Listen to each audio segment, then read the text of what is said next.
As a product manager, as a visionary for your product, you need to be able to create mock-ups quickly, easily, and really the objective is to communicate your vision to your team effectively.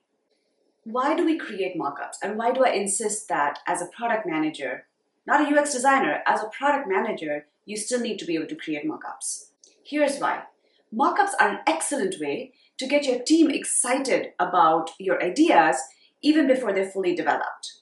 This is an opportunity to build consensus around what you're building, especially if it's a new feature and you haven't yet tested this in the market.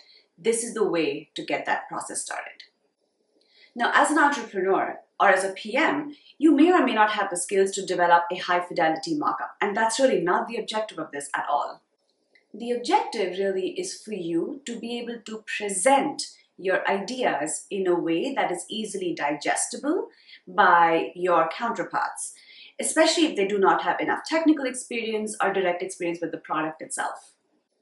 Typically, you can just accomplish this by using basic wireframing tools or just things like Canva or presentation tools to describe your user flows. This means that anyone and everyone on your team who sees this can now digest it and make more of it from their perspective.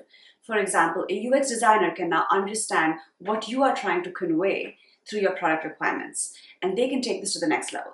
An engineer can now understand how they expect a user to behave with your product or interact with your product, and they can take that to ensure that from the engineering perspective, they will ensure to deliver that quality of solutioning.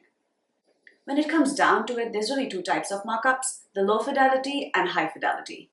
Low fidelity mockups are typically your easiest tool to convey the basic user flow. They really don't have a lot of details, maybe just some wireframing, personas, and possibly some colors.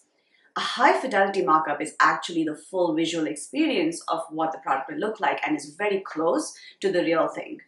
In your actual situation, you may need to take one or the other.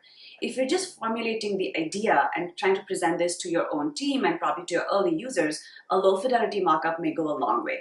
And this is what a low fidelity mockup really is. Typically, a low fidelity mockup is used when testing an app or a website flow. They typically don't include finer details such as the fonts or even the variety of colors, imagery, and so on. So this is a great tool to get your process started. Especially if you're designing an app or a website, get the ball rolling with some of these wireframes and see what people react to. That's the best way to get initial feedback before you invest in a high fidelity mockup. High fidelity mockups are really valuable when you want to really experience what your product will look and feel. This may also speak to an extent to what your brand, voice, tone looks like, so that the entire experience is cohesive and on brand. Now, a high fidelity mockup really doesn't include the details of a low fidelity mockup. For example, you're not going to the depths of the user flow over here. The objective here, like I said, is more cosmetic than function. This is usually the last phase of your prototyping. After you've completed and you know exactly what your flow is, what components need to go on your website or app, that's when you move on to the high fidelity phase.